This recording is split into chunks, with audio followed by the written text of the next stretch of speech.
Welcome to Red V TV, following Saints' 34-14 victory here at the Halliwell Jones Stadium this afternoon, where the fire brigade have been called because Saints are on fire. Very nicely done. Much better. Yeah, you know what? That's a great performance. Just been chatting to James Roby's dad, and stop name dropping. This is what happens when you move in the circles I do. You know the period when we went down to 11 men and they had 12. I thought our attitude and application in that period set down a marker. Yeah. And that's where we've got to be. I don't want to bring a downer on today because that is a great Saints performance. That's where we need to be for the next 3 weeks, or at least the last 2 out of them 3 weeks. That's where we need to be, because that was brilliant today. I felt obviously going pretty much as full strength as we could possibly be today. We needed that first 20 minutes. Defence, I think the defence throughout was pretty much spot on, but I felt we needed that because I think fluidity wise, obviously there's a lot of bodies who haven't played together in recent weeks, but that performance was reminiscent of what we've seen early season. Yeah, absolutely. And it does help having your key players back in. Ryan Morgan, I mean, he's set up a try there, but his tackling's been good today as well. Him linking up with Don Perry, who hasn't played the full game. I mean, I know Ryan Morgan hasn't played the full game either, but just getting them bodies back in, it means a lot to the team. It means that the team that we saw in March, April, who were brilliant, are back together. Now, obviously, we went down to 11. The Matty Lee's sin binning. Can anybody tell me what he's meant to do? Well, he's just crashed into his legs. Listen, in the second half, exactly the same happens to one of the King brothers. Gets done underneath his own sticks. Where's the consistency? Because it's exactly the same thing that's happened. He's going in for the tackle, the player slips, catches him with his knee. He's got a decision to make.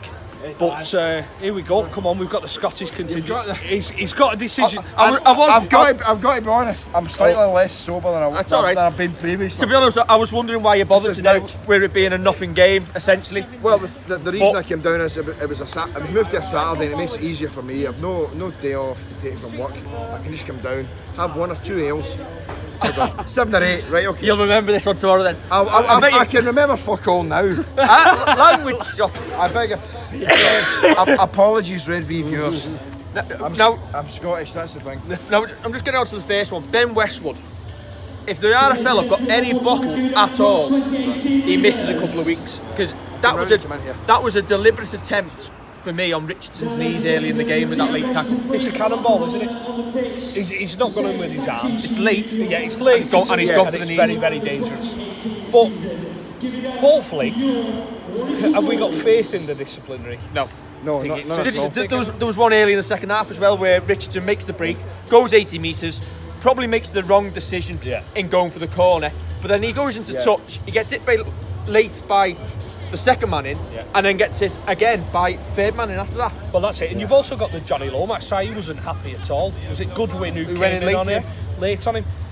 It's something that you turn around and think it just needs eradicating from the game. And a couple of weeks for Ben Westwood, and just even if it's warnings to players, you can't do it. Next time you do it, you will get banned. You just get the impression that Warrington knew they're playing us in a couple of weeks and seeing if they could take some of our bodies out. Yeah, exactly. But the thing is, you can try and take them out now, and we can sit everybody out against Castleford next week, and we can turn around and go, you know what, put that same performance in, they'll not handle us again. Ben Barber, looking much more like the best Ben Barber we've seen. I'm waiting for the people to tweet me back about having a go at him, because after the Hull where he's doing this about taking the money against Hull, Saints fans are singing it. Saints fans are singing Benny's going home. He turns around and gives us a round of applause. So I'm just waiting for them. I'm going to call them hypocrites. I think I was more sarcastic. If it's like catchphrases, say what you say. It was sarcastic, I think, more than anything. But when Barber did that little I enjoyed it. flicking of the notes, the money, is that not just normal banter? It's a bit of a laugh, I personally, as a Saints fan, didn't get offended by that. Same, mate. Same. And I think it was maybe slightly unfortunate given some of the things that have been sung about him and the fact that maybe some people have been saying, no, he's going home, he's not trying so hard. But I've never bought into that he's not trying hard. I think a lot of teams have worked out how we play towards him. Yeah, I think it was a combination. You know what I mean? It was a combination of injury, and probably there was probably a little bit of it weighing upon him about what's going on. 100%. Definitely see that ball being happened. I'm interested to see. Do we think that his future is actually weighing on his mind? Probably not because now. I think he knows he's going home. He knows where he's going. Listen, do you know what? Nobody cares. If Ben Barber puts in 2 magical performances and he wins a grand final ring, precisely. is anybody going to be stood here going, yeah, but that game against Huddersfield in August? No one will care. No one will care. Absolute jot, Dave. And that's the point.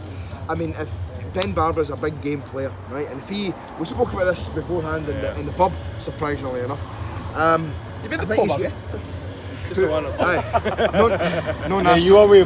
No national stereotypes here, but I said he's probably got 2 big performances left in him. He's done one today. I'm going to say that's not a big. No, we're not counting it.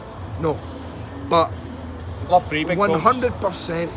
You know, he will be there when it comes to the crunch part of the season. I mean, today I think it was on about setting down a marker. A lot of people said, oh, should we rest players? Should we do this and do that? But Warrington were in the same position. Don't forget, they had nothing to play for. They could have lost players to injury. And the important thing is, we've set down a marker. That's now 3 times we have absolutely destroyed them. The last game, it was a close game, but we destroyed them by the fact that they were well in front and we ended up winning the last kick of the game. So we've got absolutely the Indian sign over them.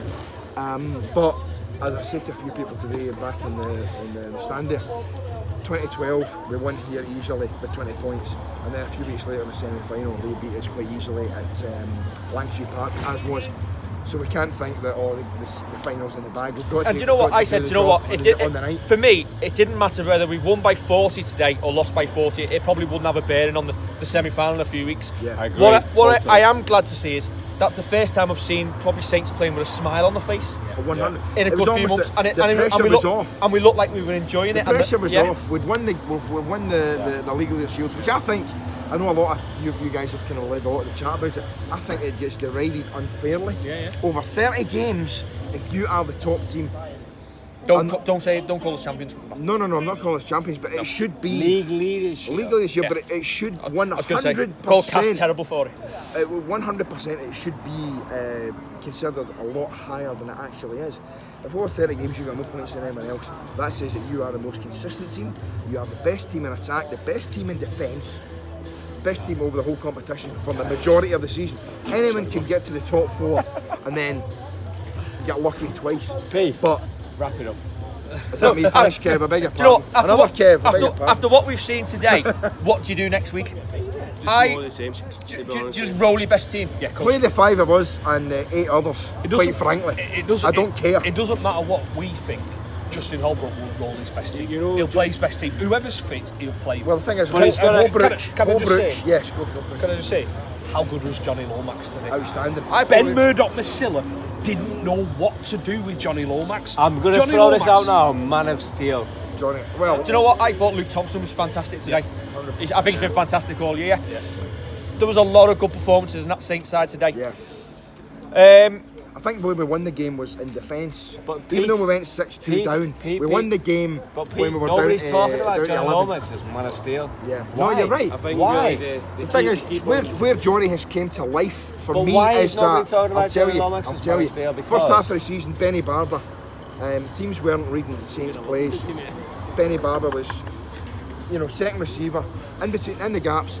But they started reading that, and then that's when Johnny Lomax has become our main man, because they've tightened up in Benny Barber, they've closed up on him, giving him no space, and that's where Johnny Lomax has come round and being absolutely first class. Is about how you. This is like pub conversation. This right? I say pub conversation. Let's move on. It's quite intelligent for me. Come on. You know what? Some titles are available.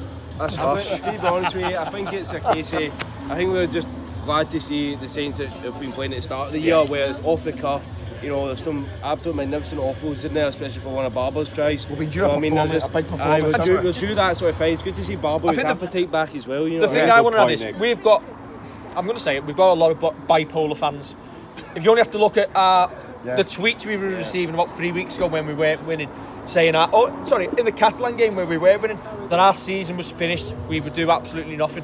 I've no doubt that we'll have the same people tweeting us tonight saying we're going to win the lot.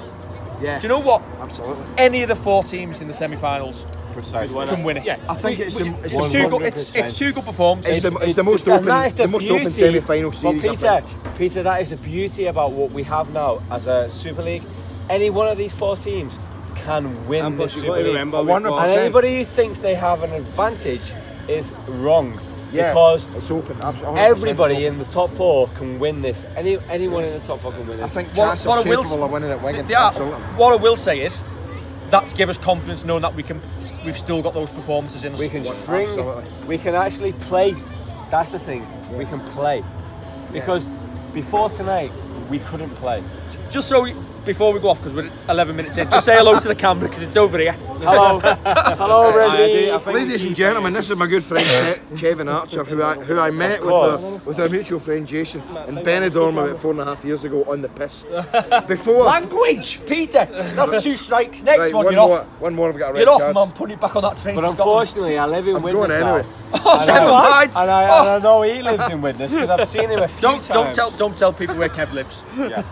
Don't give no more information. He's ashamed of it as it is. I just get death threats.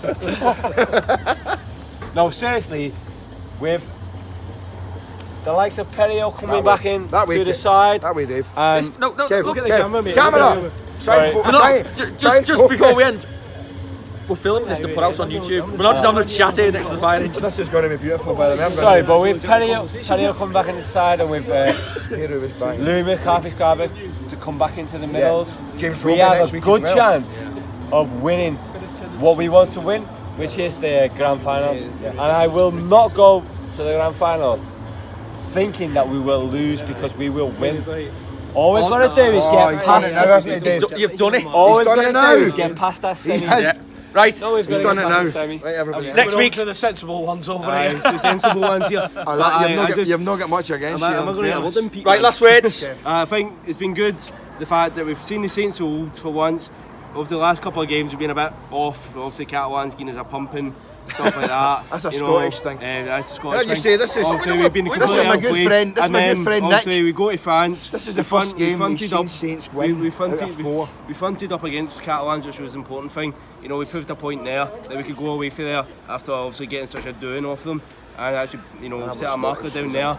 Then obviously we came here with the semi-final in mind, put a marker down there as well. Obviously we've got Louis and we'll be coming back as well, which is key as well. So, you know, I think we're going to see an even different animal the next time when we play Warrington, because we've got all these key guys coming back as well. 100%. And obviously Amos had his 2 black eyes as well, so, you know, it's a case of going back at you. It's a case of we've got these key guys coming back, so we're going to have a full strength squad for that semi, and then hopefully obviously progress to the grand final. But we definitely deserve to be at Old Trafford anyway. Kev, you know finish us. I think he said Saints were great. Kev, last words. Play like that and better, and we'll win the grand final. For sure. 100%, Kev. Don't forget to like, share and subscribe. Morning Saints. Nice to see us happy for a change, isn't it? Hopefully we'll go over 200,000 views this week, and we will see you for the preview show prior to Casper this week on Red V TV. See you later.